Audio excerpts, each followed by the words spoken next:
Hello, welcome.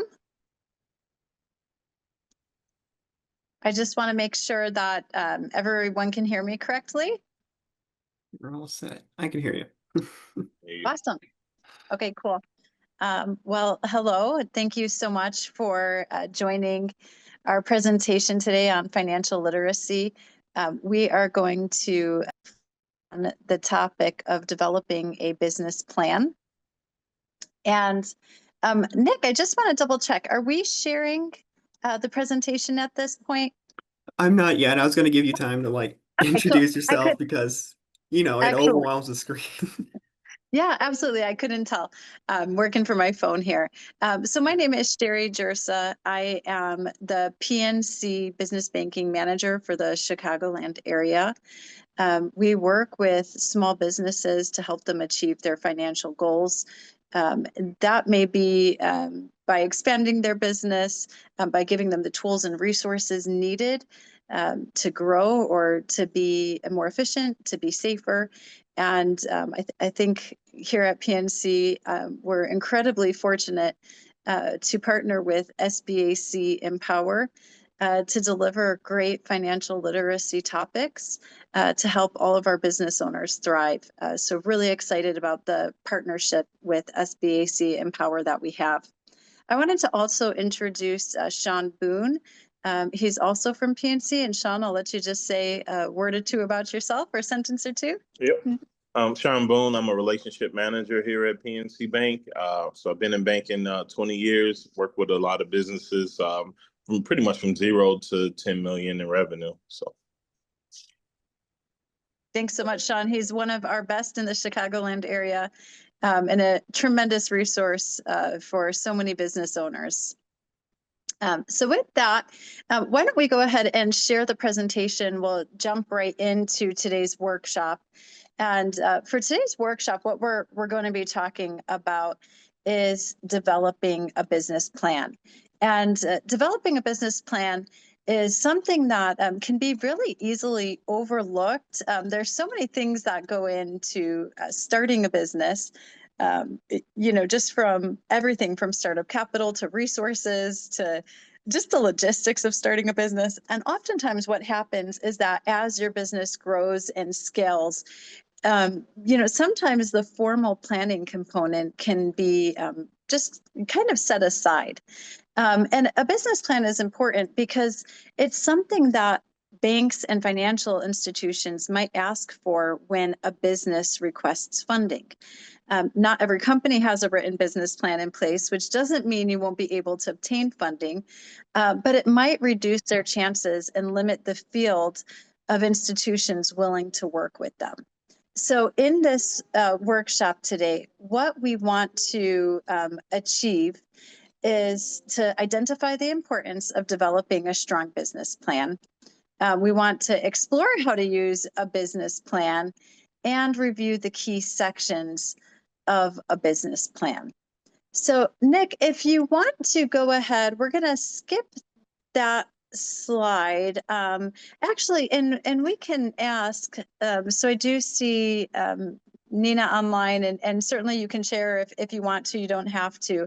But we do like to just kind of get an understanding, or you can think to yourself, do you have a business plan? Do you feel that you have a plan that's ready to go?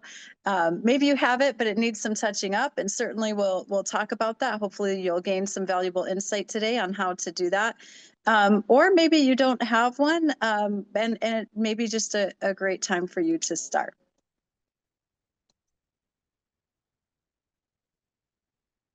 Okay, so let's go ahead to slide 4. Perfect. What is a business plan?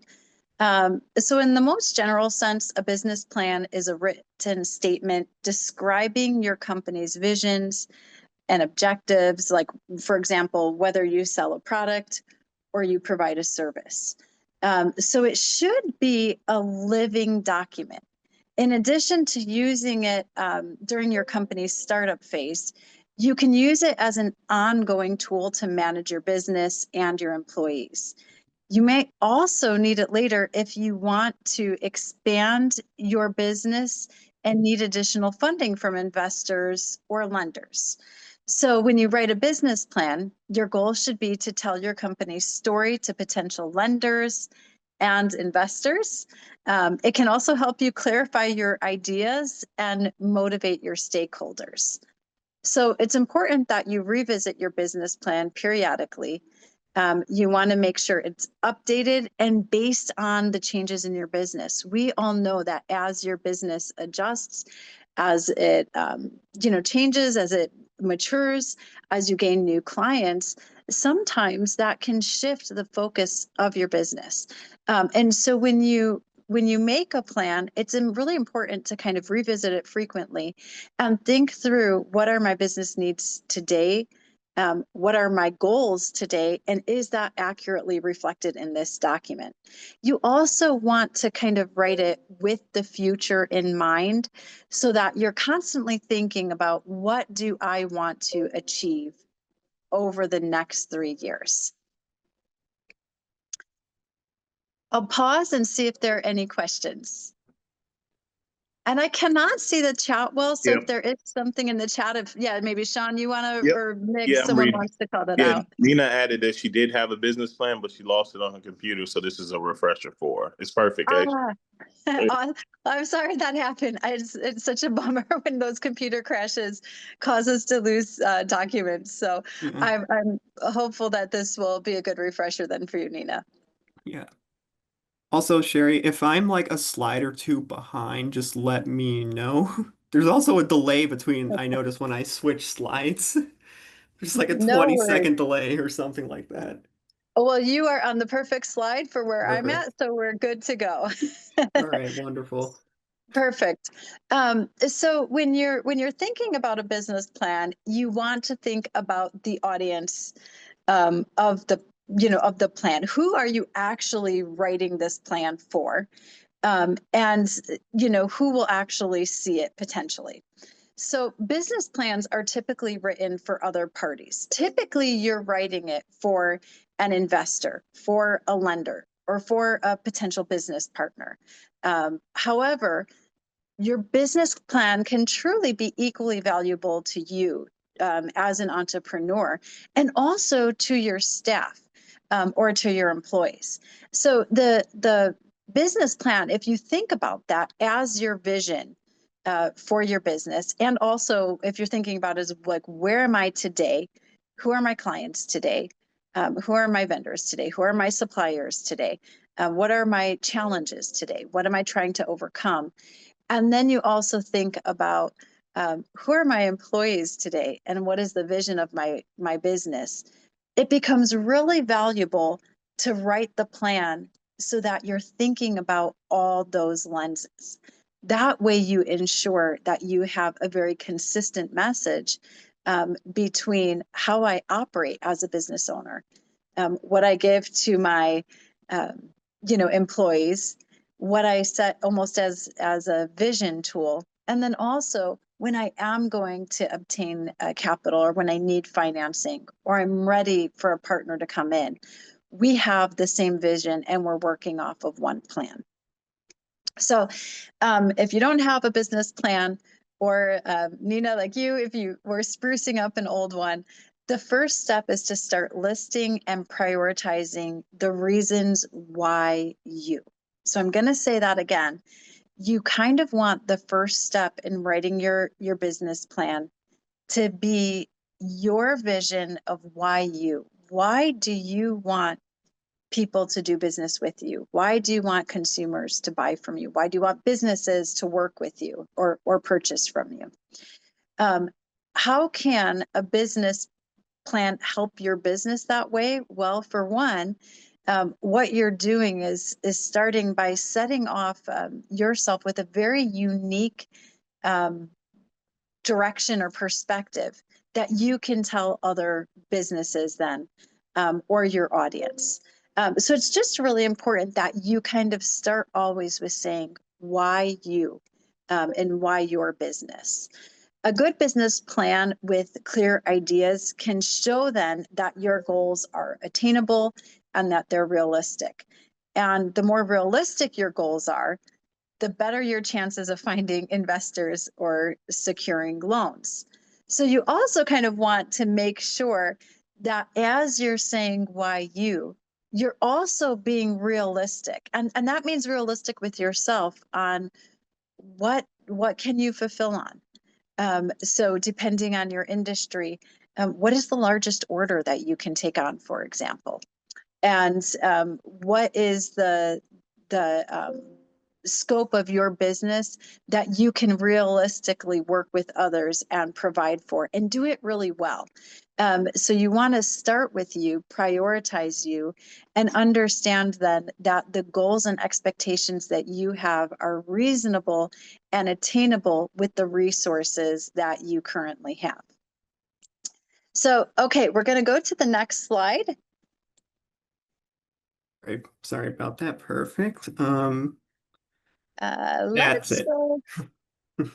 Okay, sorry, let me see where you're at and where I'm at. Okay, perfect. We're on the right page.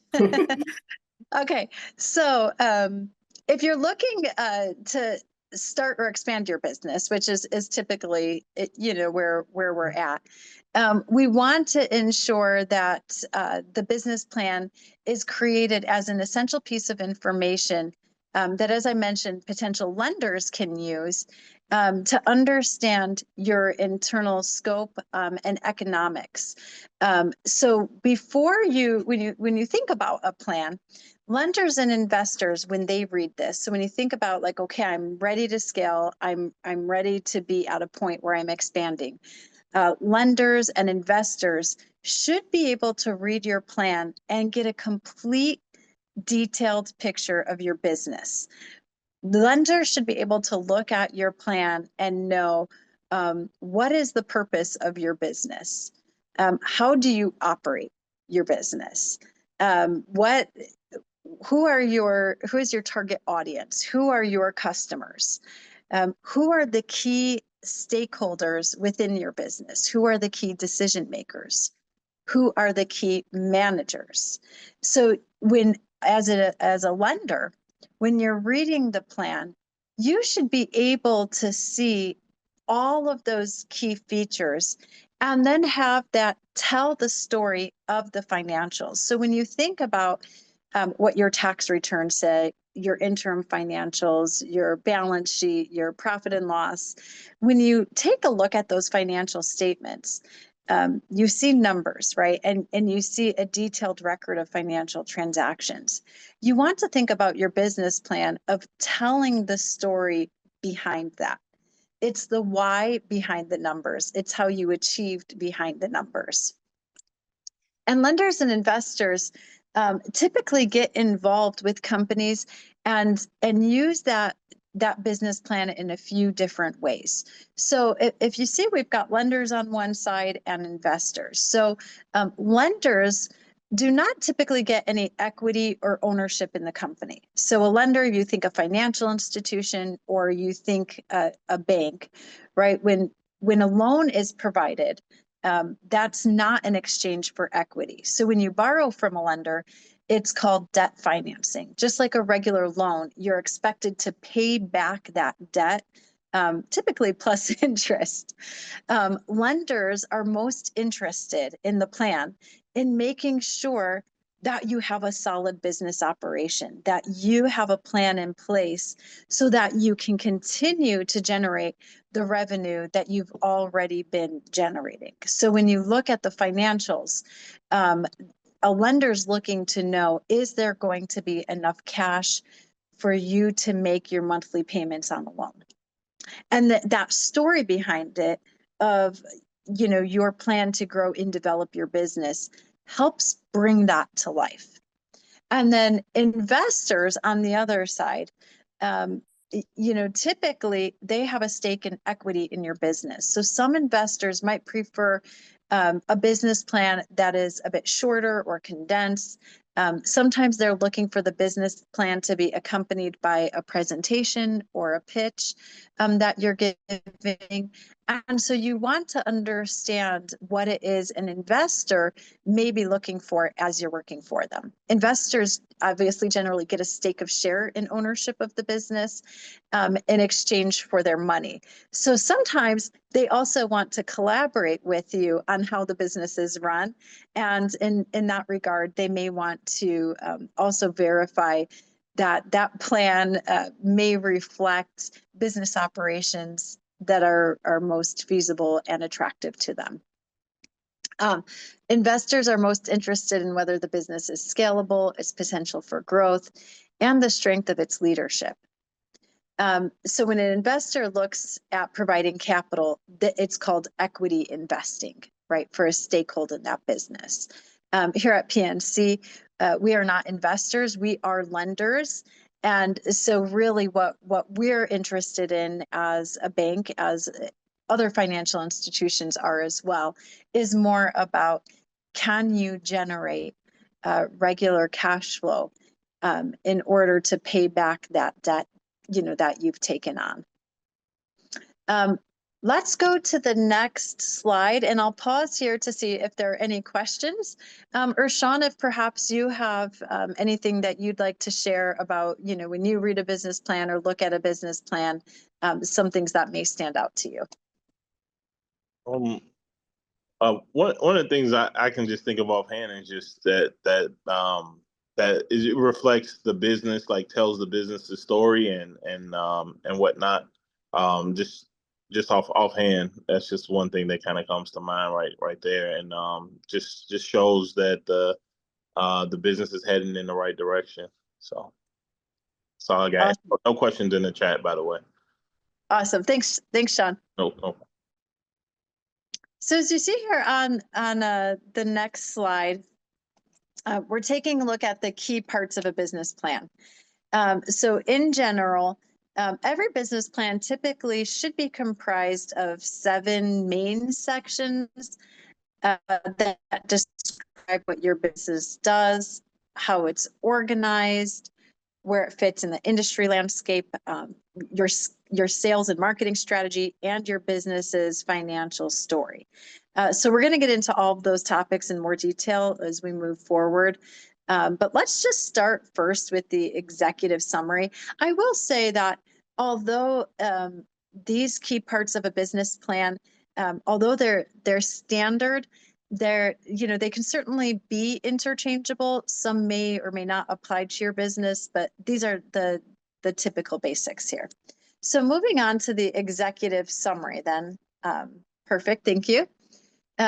What we want to do is kind of think through when you discuss the executive summary, you should be really thinking through a basic introduction to your company and its mission, its products or services, leadership team, employees, potential clients, and future clients, right? So an executive summary should be short, it should be concise, and should immediately grab the reader's interest and attention.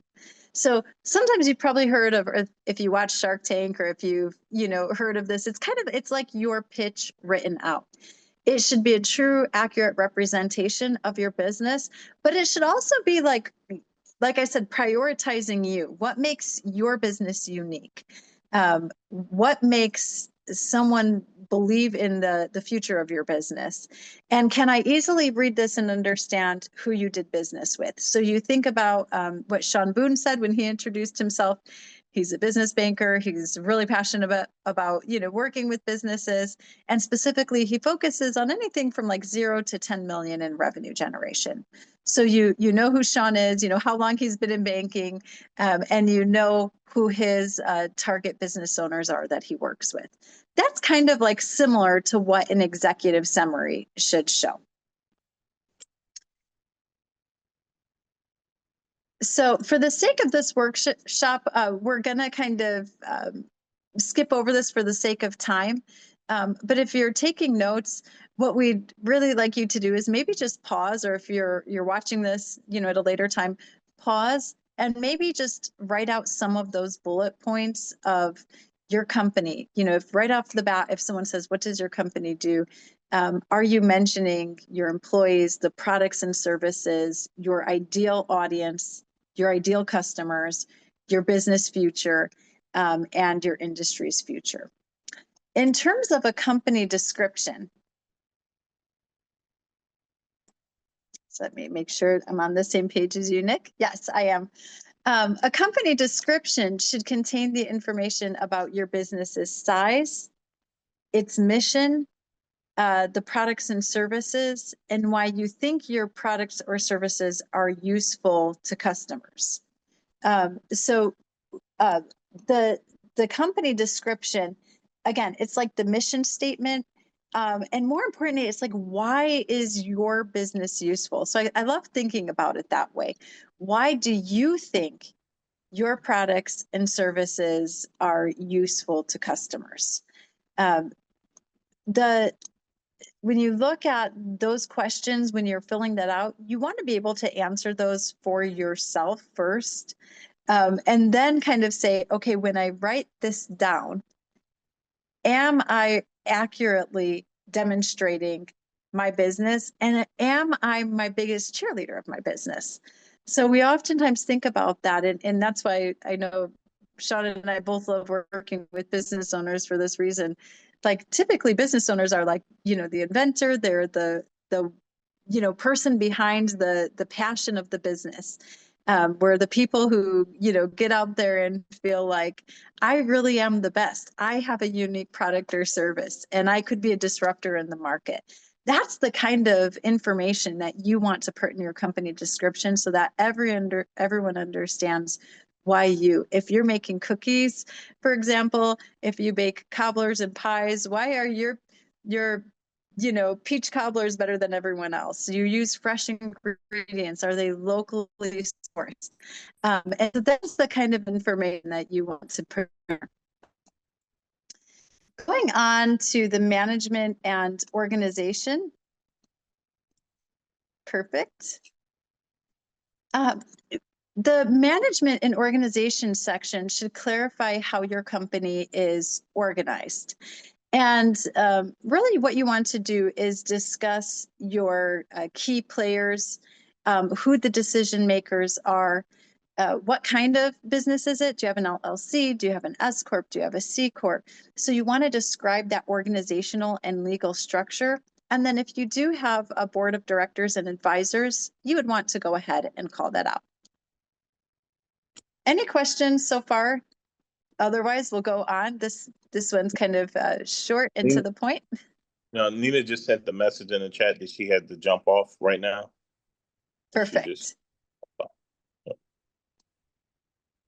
Okay, no other questions then? Yeah. Awesome. Let's go on then to market research. So market research includes information about your customers, competitors, primary target audience, and market and industry's potential for growth. So when you think through this component, you want to understand, what is the potential for your business growth? If you have a very, very niche product for a very niche or small target audience, it is difficult at that point sometimes to describe your potential for growth. So what you want to do is, if that's the case, focus on specifically saying, what does the industry research and market research show for growth within that space? You want to discuss some of the questions that you want to ask yourself, even of like, who are my clients? How am I going to find them? What demographic will need my product or service? Is this a product or service that's available to everyone? Then what do I need to do to be competitive within my market? So market research should never be overlooked. You also can use it to perform a competitive analysis to take a look at who are your key competitors. And again, always tie that back to why what makes you unique, what makes you different, and what causes you to stand apart. I also want to call out if you've observed any market trends. What are your takeaways from those observations? And how much market share do you plan on gaining? About your primary competitors, again, I just want to say you want to call out why you are different. So understanding why your product or service is going to continue to get customers buying from you and going back to you. Moving on, let's talk about the product or service line.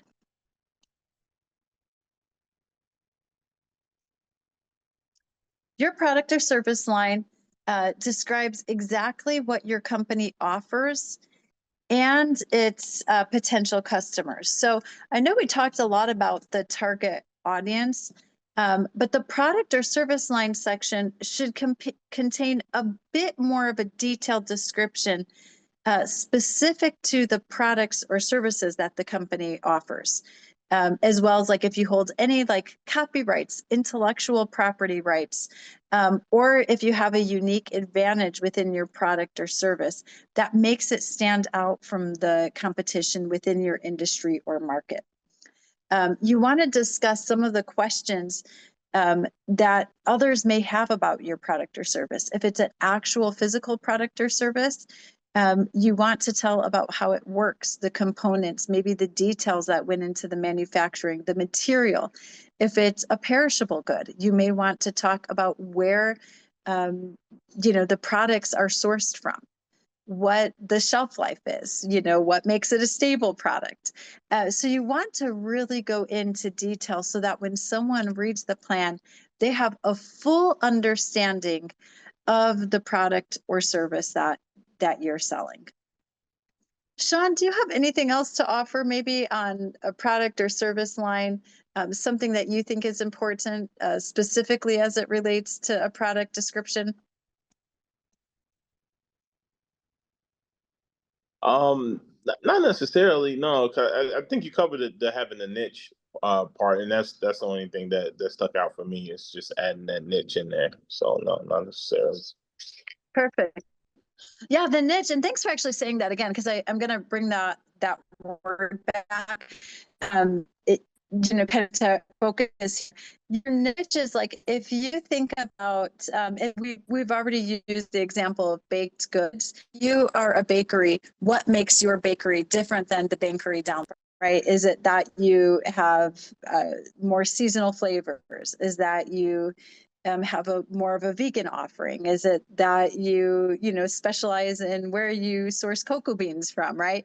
So that's kind of the niche that Sean is referring to, of like what makes your product different than the business down the street that may actually do something very similar to you, or have the same kind of target audience. Okay, marketing and sales. So marketing is the process by which basically companies communicate with their customers based to promote their products or services. So a sale is a directed activity that the company uses to get their products to their customers, right? And when you think about marketing, what you're thinking about doing is developing your target audience. You're thinking about the growth strategy, you're thinking about the communication strategy, and you're thinking about the sales strategy. As you're thinking about this part of your business plan, you want to consider the following questions. Do you plan to grow by hiring additional employees? Do you need to acquire other companies? Will you enter new markets with new products or services over time? What channels are best suited for communicating with your customers? So for example, do I have a product or service that I want to get the word out truly through word of mouth? Do I have a lot of referral clients? Or do I need to spend money on advertisement? Do I have a presence on social media? All of those things are ways that you communicate with your customers to potentially earn more sales. So at the foundation, you want to have a plan, and I will say a financial budget as well for marketing and sales. Let's go to financial projections now. This is, I would say, as a bank, it's our favorite section just because we enjoy doing this. But I would say to everyone else, it may not be something that is as easily conducted or is, just not something that everyone says they have a forte on. Your financial projections, though, should combine your current financial data with a projection or a reasonable guess of how much revenue your business will generate in the future based on market and previous sales. So this section of your business plan should include information about your balance sheet, details on your profit and loss, and how you manage your financial operations and how you manage your cash, basically. And I want to just kind of go back to the word reasonable. So for example, you really want to understand, like, what does reasonable mean? What does that look like? Go back to where we first started this presentation and we said, you've got to really understand, for example, if I came to your business with a large order, do you have enough inventory to fulfill on that? Do you have enough human power to fulfill on that large order? Do you have the capacity? Do you have the technology? And so you want to really think about your projections with the understanding of the scope of which you could fulfill on. And you always want to think through that hopefully your business continues to grow year after year. So when you make a financial projection, you want to take it in bite sizes. First, start thinking about, if I grow at this rate, where will I be by the end of 2025? With new clients that I can see on the horizon, what do I think is reasonable to achieve with my finances in 2026? And ultimately, where would I like to be in 2027? So you're thinking about that financial projection in, kind of where I'm at, where I'd like to be in the very near future, and then what sustainable growth pattern do I think I can achieve for the next 3 years. Your balance sheet is certainly important to that. So your balance sheet is basically what shows what your company owns, its assets, and then what it owes, its liabilities. So you want to think about my balance sheet, where am I today in that? You also want to look about your profit and loss statement. Your profit and loss basically shows growth and whether your business is profitable. And then you want to think about your cash flow statement. Your cash flow statement shows all the cash going in and out of your business at the most basic level. That's the best way to describe it. And you want to take a look at those 3 key financial statements and understand, is your growth sustainable? Are you growing financially? Are you managing assets and liabilities in an appropriate way? You also may want to look at your financial projections in a way that shows a break-even point and indicates when your business will begin to make a profit. We certainly understand that when your business is in a growth phase, you may not initially be profitable. And it's very important that you kind of step back and take a look at those projections and understand, what do I need to generate in sales to appropriately cover all of my costs of doing business to hit that break-even point? And then you also want to know, how much do I need to generate in order to be profitable?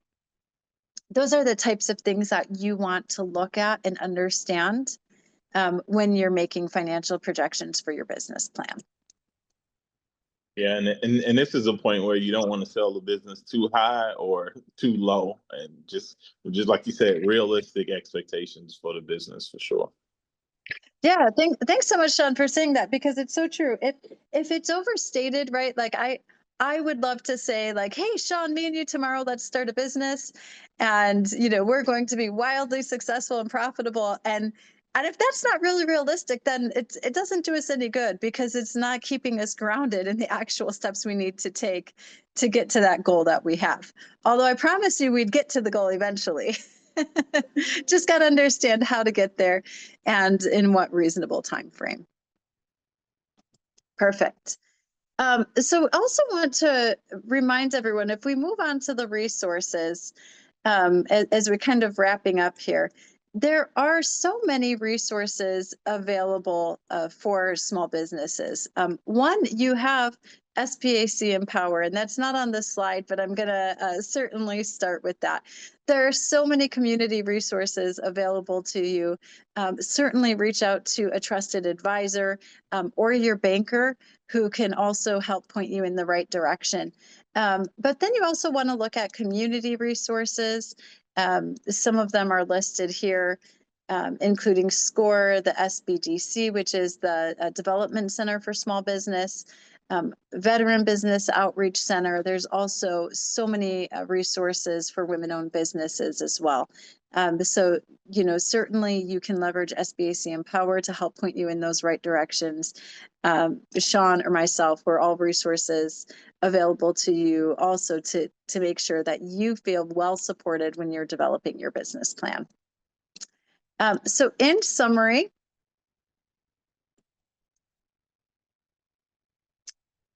thank you. We've covered a lot, I think, in a short time. And, really what we were trying to do today is give you the basic outline of a business plan and what that entails. And to really get you thinking through, does your current business plan, if you have one, meet those core requirements of what it would take for a lender to really look at your business, but also for you to have a good roadmap and outline for you to grow and to use with your employees and with investors as well. We want you to feel very prepared to create a business plan from scratch if you potentially don't have one. And like I said, make sure that you do leverage community resources available to you. We want you to feel that at any point in time, you can revisit your business plan and have a very clear roadmap, both in business operations, in understanding what you need to grow, and also in understanding where you need to be financially to reach that profitability point, which ultimately is the goal of business operations. You also want to feel free to speak to any representative of your financial institution if you need to learn more, whether that's PNC or whoever it is that you trust. We want to ensure that you feel well equipped to go through and work with a financial advisor and feel prepared to do that when seeking capital for your business. So we'll go ahead and wrap up there. Sean, I don't know if you have any final words to say? No, great presentation, great knowledge, and yeah, I'd love to be a resource if someone needs assistance going forward. Awesome. And we at SBAC Empower would love to say thank you, PNC, for joining us here. I know we've worked with you a lot, and it's always nice to, have you guys come on and help these people out. Absolutely. Nick, thank you so much for having us today. You're one of our favorite community partners. Thank you for all the good work that you do as well. Of course. Thank you. Scott, do you have anything else you want to add in? Thank you so much, Sherry and Sean. This was really, really good. You're very welcome. Thanks for having me.